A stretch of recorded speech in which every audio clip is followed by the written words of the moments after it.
Здравствуйте! В эфире информационный выпуск Амши Юкшара. Сегодня в программе. Ответственный выбор. Вопросы организации предстоящих 19 сентября выборов в Государственную Думу Российской Федерации обсудили президент Аслан Бжани и заместитель председателя правительства Забайкальского округа России Андрей Гурулев.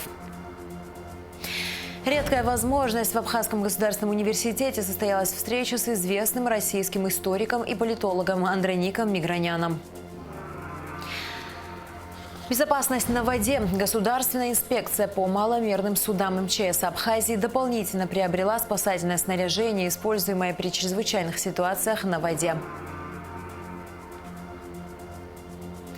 Долгожданный ремонт. Вот уже 3 месяца ведется капитальный ремонт репетиционного зала Государственного ансамбля народной песни и танца Абхазии.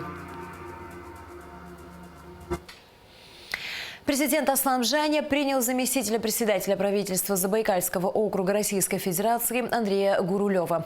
Во встрече также участвовал чрезвычайный полномочный посол России в Абхазии Алексей Двинянин.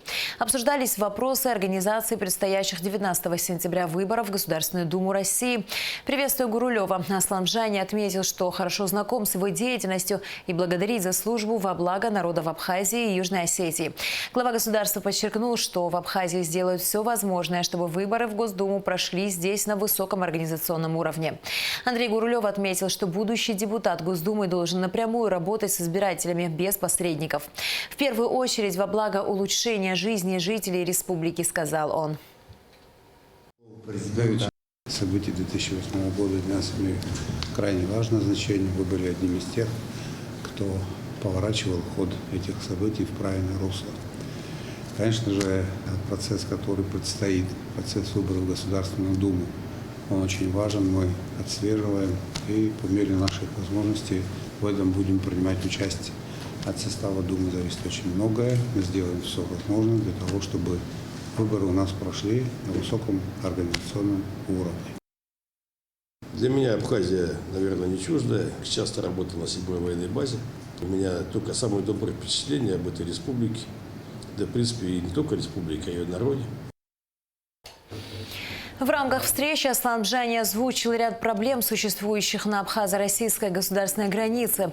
Глава государства отметил, что эти и другие вопросы избиратели будут ставить перед депутатом Госдумы. Чем 90% имеют гражданство Российской Федерации, взрослое население. То, что у нас там происходит в очереди, если вы на это обратили внимание, наши граждане мучаются.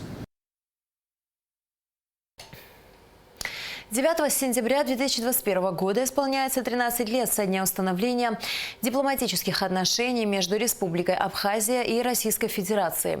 В заявлении МИДа Абхазии, сделанном в связи с этой датой, отмечается, этот день стал шагом, выведшим межгосударственное сотрудничество на качественно новый уровень. Абхазо-российское взаимодействие является примером обоюдовыгодного сотрудничества и характеризуется регулярными контактами на разных уровнях, равноправным и конструктивным диалогом, взаимным доверием. В МИД убеждены, что абхазо-российское сотрудничество, обладающее большим потенциалом, будет и далее активно развиваться на благо народов двух стран. Президент Абхазии Аслан Бжани встретился с профессором кафедры политологии Московского государственного института международных отношений Андроником Миграняном. Стороны обсудили широкий круг вопросов, в том числе ситуацию в Кавказском регионе, абхазо-российское взаимодействие. Во встрече участвовали секретарь Совбеза Абхазии Сергей Шамба и председатель Союза журналистов Руслан Хашик. «Россия и Абхазия в современном мире» – так называлась тема лекции, с которой Андроник Мигранян выступил перед преподавателями и студентами Абхазского государственного университета. В рамках мероприятия Олег Огварамия вручил профессору МГИМО диплом почетного доктора АГУ. Подробности в репортаже Гугуцы Вардания. Открывая встречу, ректор Абхазского государственного университета Олег Огварамия тепло поприветствовал гостя и вручил ему диплом почетного доктора АГУ. Это звание было присвоено Андронику Миграняну еще в 2019 году. С некоторым опозданием, но я бы вот здесь при наших студентах, при наших преподавателях, при наших сегодняшних гостях университета хочу вам вручить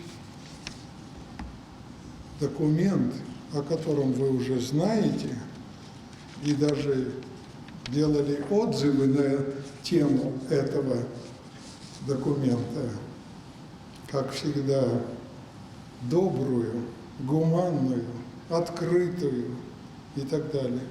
Это есть диплом почетного доктора Абхазского государственного университета.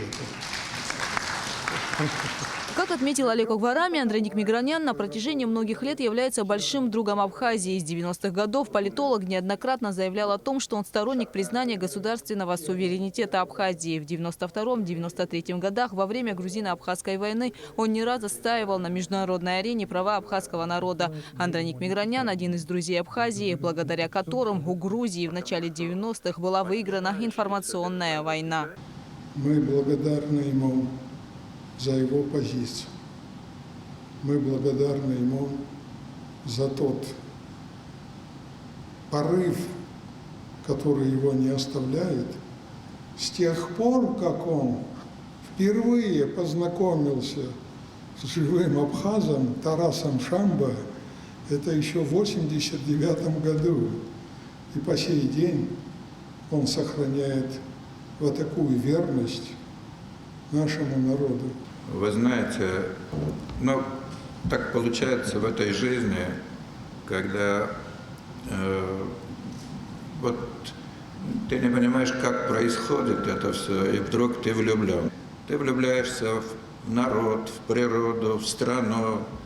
И, конечно, я должен сказать, вы абсолютно правильно сказали. Я раньше говорил моим друзьям, вы знаете, когда я смотрю на карту мира, я вижу несколько государств на этой карте, а потому что это те государства, где есть люди, которых я люблю, и которые обо мне думают, я о них думаю. В начале своей лекции Андрей Никмигранян обозначил основные магистральные линии мировой политики главных мировых центров и их соотношений.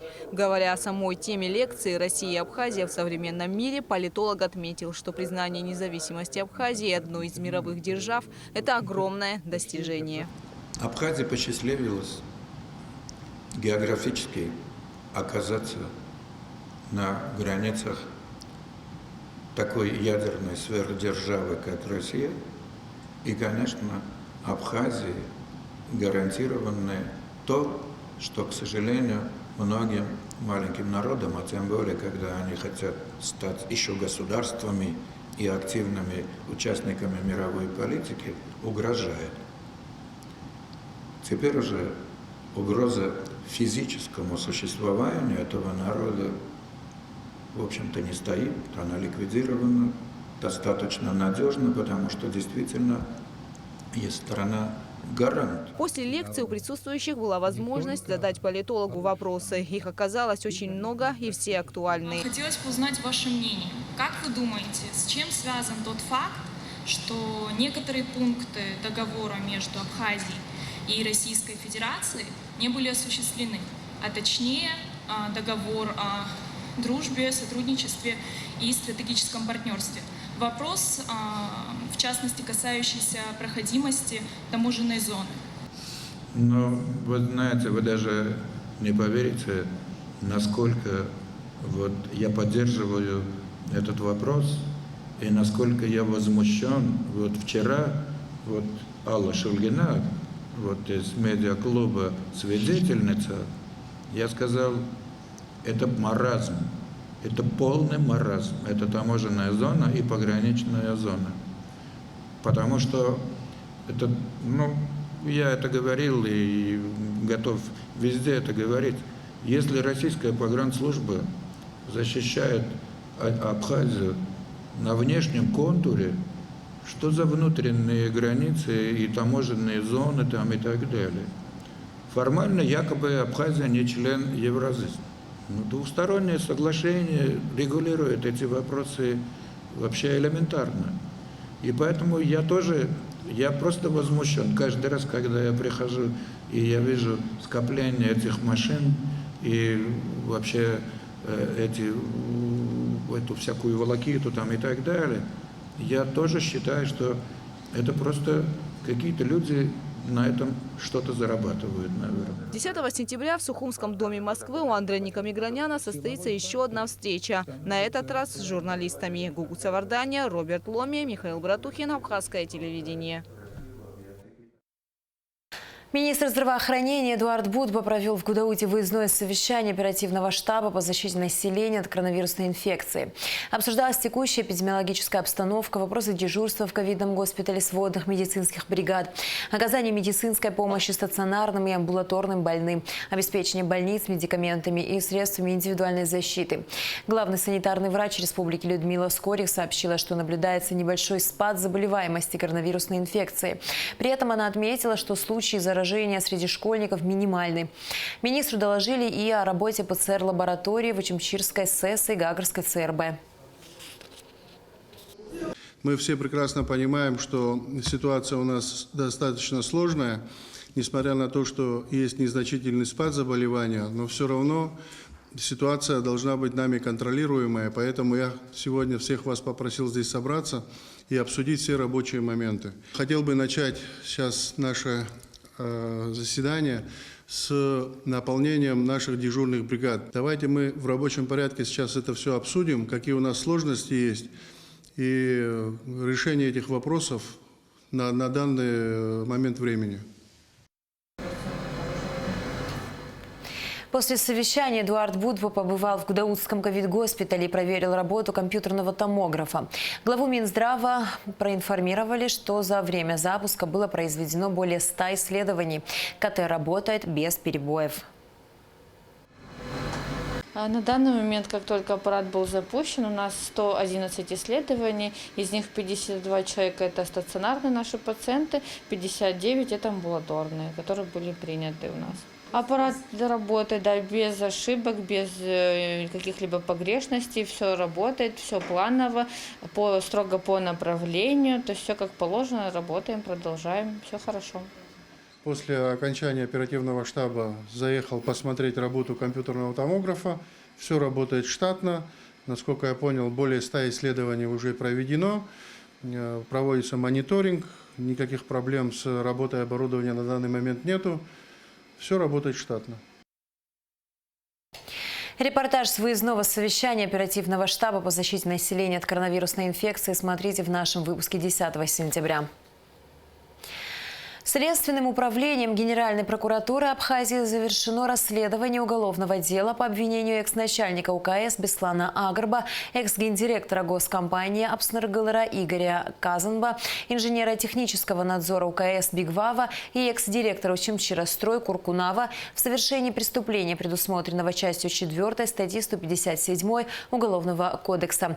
Присвоение, совершенное с использованием служебного положения группой лиц по предварительному сговору в особо крупном размере. Об этом сообщается на сайте Генпрокуратуры. Уголовное дело возбуждено на основании материалов, предоставленных Управлением по надзору за исполнением законодательства Абхазии Генеральной прокуратуры. Подследственные вину в совершении данного преступления не признали. Однако следствием собрана исчерпывающая доказательная база, в основу которой легли показания свидетелей, заключения специалиста, протоколы осмотра, выемок, а также иные материалы уголовного дела, объем которого составил более 30 томов. Заместителем генпрокурора утверждено обвинительное заключение. Уголовное дело передано в Очимчирский районный суд для рассмотрения по существу. Государственная инспекция по маломерным судам МЧС Абхазии дополнительно приобрела спасательное снаряжение, используемое при чрезвычайных ситуациях на воде. Подробности в репортаже пресс-службы спасательного ведомства страны. Курортный сезон на исходе, однако для спасателей, обеспечивающих безопасность граждан и гостей республики на водных объектах, работы меньше не стало. В связи с чем Государственная инспекция по маломерным судам МЧС Абхазии дополнительно приобрела необходимое спасательное снаряжение и комплектующие детали для спасательных судов. По практике видно, что ежегодно у нас и весной, и осенью, и зимой люди купаются и в море, и в различных озерах. Поэтому мы реагируем и работаем практически круглый год. Поэтому все эти спасательные принадлежности нам нужны круглый год.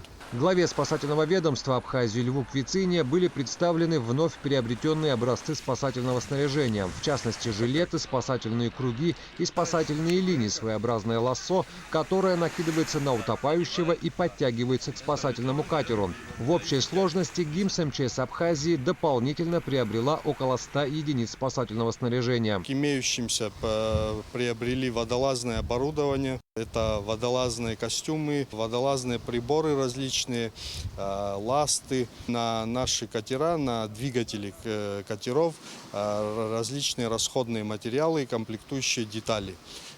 Мы, в принципе, не раз это получаем, покупаем, но и тем не менее нужно обновлять эти все расходные материалы. Приобретенное спасательное снаряжение и оборудование будут распределены по всем районам республики, что в свою очередь станет серьезным подспорьем в каждодневной работе спасателей по обеспечению безопасности на водных объектах страны.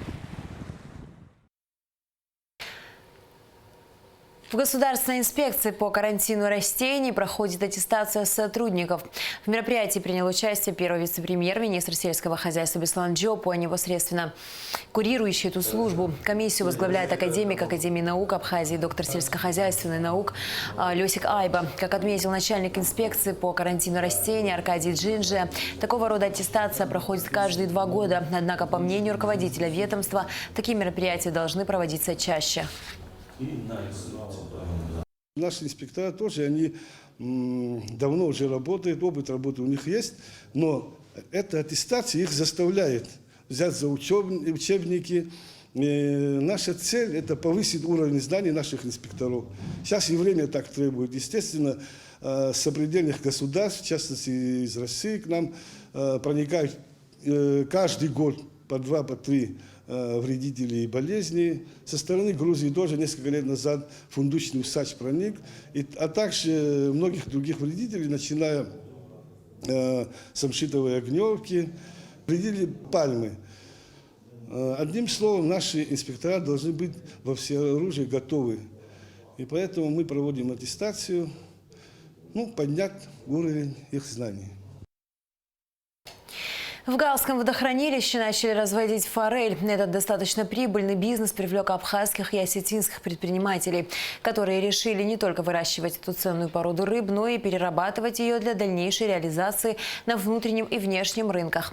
Об этом в материале наших коллег из ГАЛ-ТВ. Как утверждают специалисты фирмы ООО «Экофиш», форель – холодноводная рыба, а вода в Галском так называемом море не прогревается даже летом, поэтому является оптимальным местом обитания для разведения рыб. 500 тысяч мальков уже выращиваются в селе Кындги Ачамчирского района, и когда немного подрастут, будут переведены и высажены в плавучие садки, которые установлены на Галском водохранилище. По словам главы Галского района Константина Пилия, разведение форели – новый перспективный вид деятельности, который позволит увеличить в некоторой степени бюджет района и создаст новые рабочие места. Как вы видите, это плавучие садки. Обратилась некая фирма, называется «Экофиш». Это совместное предприятие абхазо-осетинское, юго-осетинские наши братья, совместно с абхазской фирмой. И по выращиванию и воспроизводству рыбы форели. 500 тысяч уже мальков уже выращивается. Как только мальки наберут до определенных граммов, они будут пересаживаться вот сюда в плавучие и набирать до 2 килограмм каждый. Само производство будет в Гальском районе у нас. Там будет эта рыба будет просто потрошиться и охлаждаться. Никакого другого производства не будет. Это еще один этап, потому что показывает, что климат в районе очень хороший. И мы рады всем инвесторам. Это, конечно, и рабочие места, это, конечно, и налоги. Отдельные слова благодарности хотел бы сказать и администрации Ткварчальского района. Это берег Ткварчальский. Это такой совместный проект. Конечно, львиная доля платежей пойдет в налоге Гальского района. Бригада специалистов установила круглые плавучие садки вблизи берега. Как оказалось, процесс не самый сложный и трудоемкий, когда в этом задействованы все, кто оказался на берегу, начиная с главы района и самих инвесторов. Как сообщил совладелец фирмы «Экофиш» Инал Алборов, это первое абхазо-осетинское предприятие, в котором они с Баталом Авицба планируют заняться выращиванием форели от икринки до товарного вида рыбы. Компания «Экофиш» зарегистрирована в Южной Осетии. Потом мы здесь открыли филиал этой компании. Вот. У нас в Северной Осетии есть, в Южной Осетии, сейчас открыли в Абхазии. Будем выращивать форель, полный цикл от малька до товарной рыбы, переработку тоже будем ставить. И мы сейчас готовим уже места для нашей рыбы, которая растет. Вот первый раз сегодня, я думаю, до этого здесь рыбхозов не было, именно на этом водохранилище. И вот спускаем сегодня первый раз садок. После этого еще у нас 10 садков будет, это первая очередь. Дальше будет больше. По прогнозам специалистов, рентабельность рыбного хозяйства будет достаточно высокой, так как ожидается разведение до 1000 тонн форели. Инвестиционная привлекательность растет, что говорит о благоприятном климате в районе. И все эти аспекты в перспективе положительно отразятся на динамике экономического развития района. К тому же отечественная форель будет на порядок дешевле импортной, выращенной в северных морях. Анжела Убилава, Илона Микава, Борис Цацуа, ГАЛ-ТВ. Сотрудники Гудаутского оперативного штаба Конфедерации горских народов Кавказа 1992-1993 годов выражают соболезнования в связи с кончиной добровольцев из Северного Кавказа Михаила Хамужева и Мухаммеда Каскулова. Кавалеру ордена Леона, добровольцу из Кабардино-Балкарии Мухаммеду Каскулову не было и 20 лет, когда он вместе со своими друзьями-добровольцами приехал на помощь братскому абхазскому народу. Отважный сын Кабарды ушел в расцвете лет, прожив достойную жизнь. Муха, а ты очень молодой, в общем. Ну как у тебя с этим? Не собираешься жениться? Времени нету жениться. И невесты нету. Невесты тоже нету, тоже да? нету. Да, проблема. После войны обязательно. Сколько тебе лет? Мне 21. На самом деле Мухаммеду Каскулову на этих кадрах не 21, а 19. Скрыв свой возраст, он вместе с кабардинскими добровольцами приехал на помощь Абхазии во время Отечественной войны. Муха – так называли его друзья. Романтик с обостренным чувством справедливости, бесстрашный воин, готовый к самопожертвованию. Таким он остался в памяти своих друзей. Цира Габня познакомилась с Мухаммедом Каскуловым во время войны в Гудауте, в штабе Конфедерации горских народов Кавказа. Любимый младший брат, который отличался от всех. Вспоминает о нем сегодня Цира со слезами на глазах. Не только вся его физическая натура, восприятие светлое, да, но он был еще внутренне очень красивым. Война, такая красота, это знаете, как нонсенс, да? Но с другой стороны, именно такие ребята как раз и с нашей абхазской стороны, и со стороны Северного Кавказа, именно такие люди, и красивые душой и телом, конечно же, здесь были. Юный воин Муха воевал в легендарной боевой группе «Кабарда» под командованием героя Абхазии Гена Карданова. Команда принимала участие в Шромском наступлении, в боях на Восточном и Гумистинском фронтах. Во всех операциях принимал участие и Мухаммед Каскулов. Вспоминая слова друга Мухаммеда, Вадима Иналова, Цира рассказала об одном событии, которое произошло с Мухой во время Миркульского наступления. Уже наступление, завершается, мы, там с Завьялова, Ира и так далее, вытаскивали, раненых и так далее, и вдруг говорит, вроде все уже мы собрались, и Муха говорит не о том. Просто, это я, чуть с ума не сошел, и стали искать, по фронту, по всему фронту. Другая группа к ним присоединилась, и они вместе вышли. И говорит, он как-то сейчас с болью и так далее, они обычно же не рассказывают, обычно же молчат. И вчера как раз он рассказал, а ты, знаешь, я его, говорит, один раз побил. Я говорю, как ты мог его побить? Он же не такой. Нет, говорит, когда, я его тогда вдруг, потерял, и когда, говорит, 2-3 дня мы, его искали и нашли, я, прямо подошел, и его, ударил. И мне от этого сейчас тоже плохо, но я тогда... И потом, мы обе стояли, и плакали. Там был страшный бой на самом деле. Вот. И потому что, говорит, война уже, говорит, наступление закончилось, все живы, и вдруг, говорит, его нету. Тогда в Миркульском наступлении погиб друг Мухаммеда Зубер Дешеков. Во время войны про Зубера написал песню их боевой друг Роберт Амальчиев, который тоже сложил свою голову за свободу Апсне. Это кадры перед предстоящим январским наступлением 1993 года. В кругу боевых друзей Мухаммед исполнил ту самую песню о Зубере Дешекове.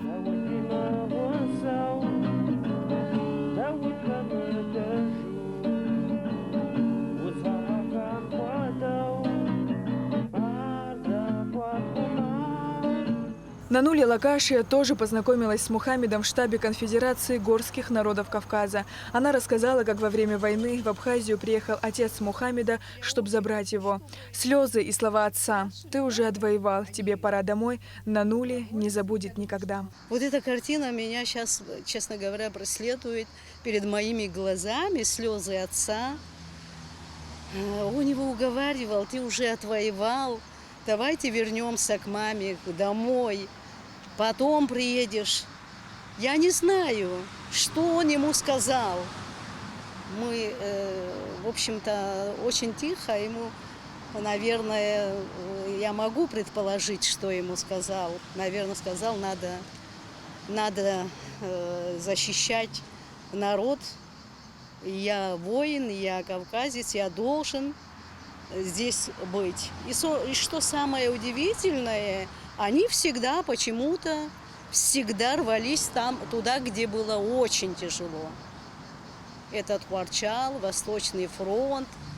Мне кажется, вот на таких, как Муха, наверное, держится справедливость, мир, свобода. Потому что, наверное, он просто не мог остаться равнодушным к нашей трагедии. Меня до сих пор вот удивляет, почему такие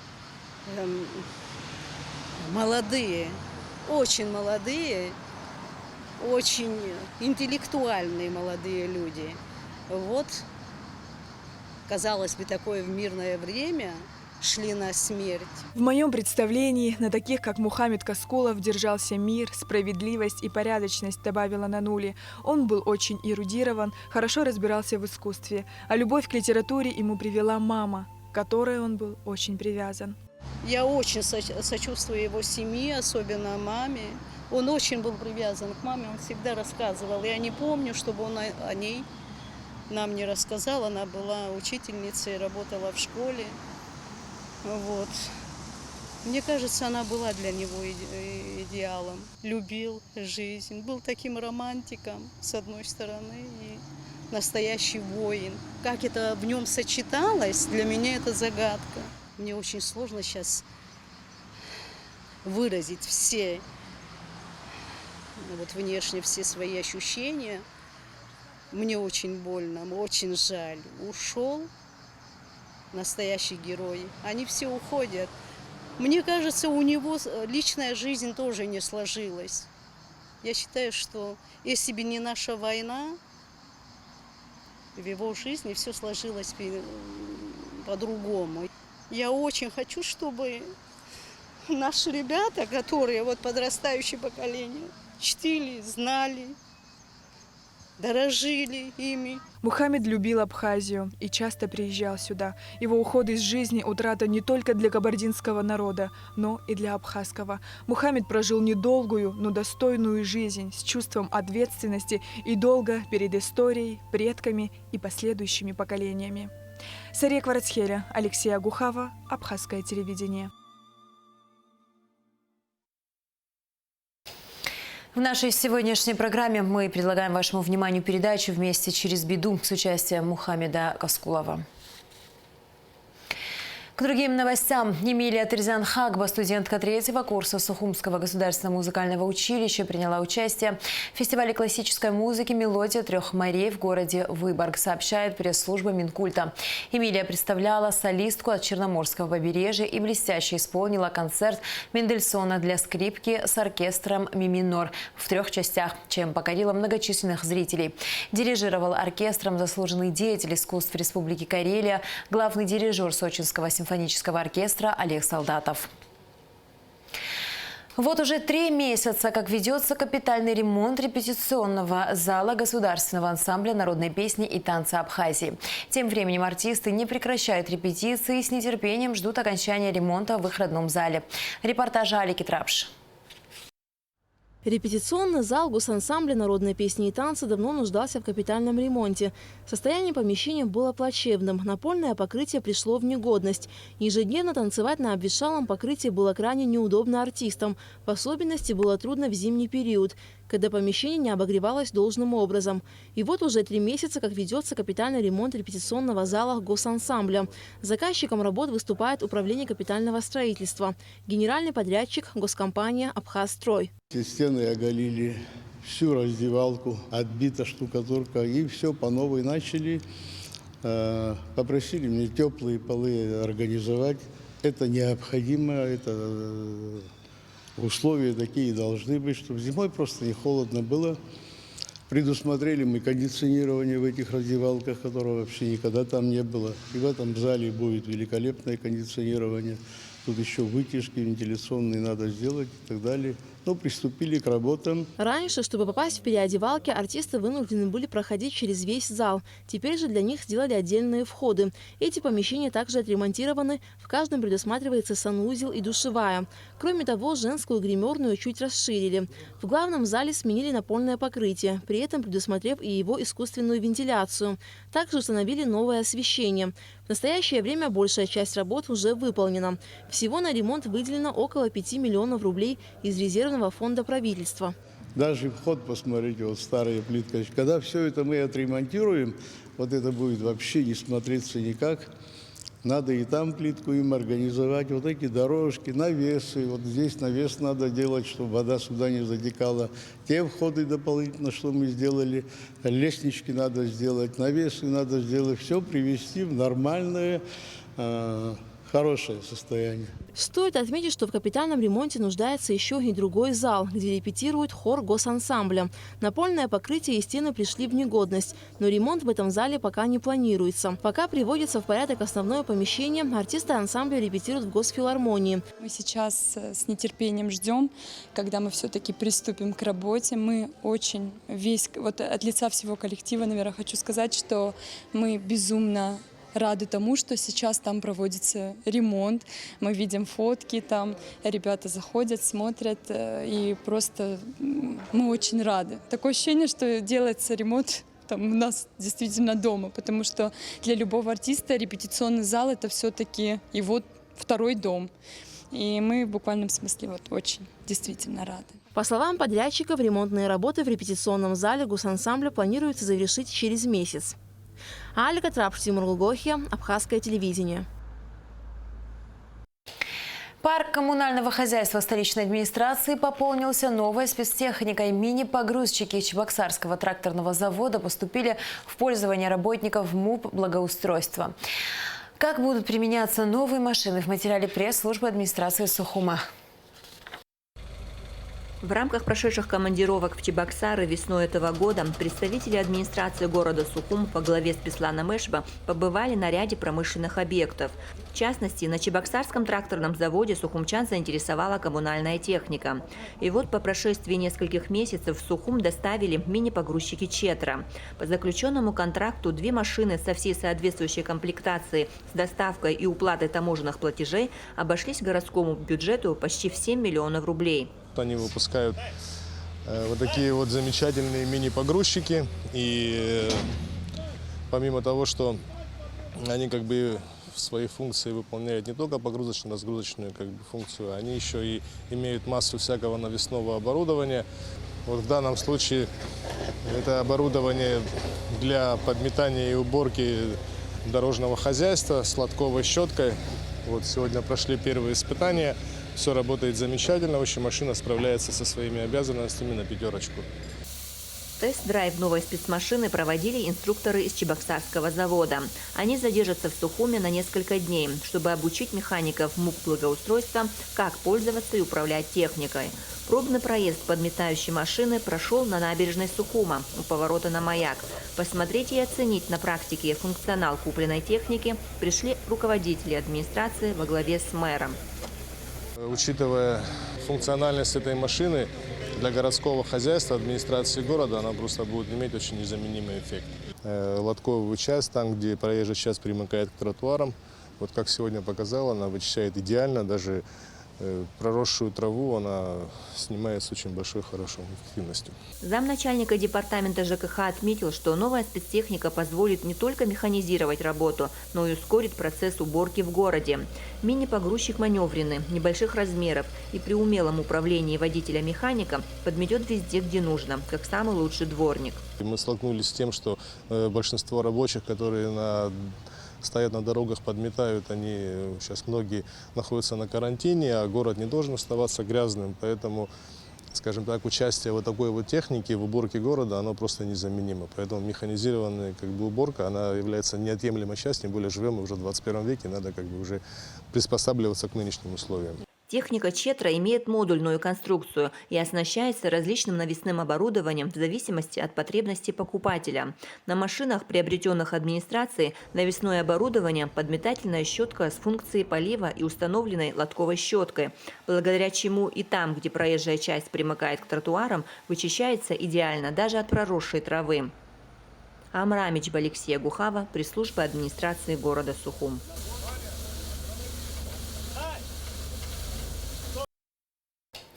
13 сентября в Новом Афоне состоится матч 13-го тура второго этапа чемпионата Абхазии по футболу сезона 2021 года.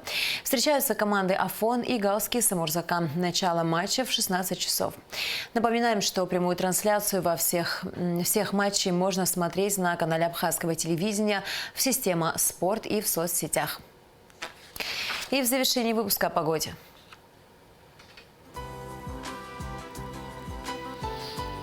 По сообщению гидрометцентра, в пятницу 10 сентября в Абхазии ожидается переменная облачность без осадков. Температура воздуха ночью 15-20, днем 23-28 градусов. Температура морской воды 25 градусов.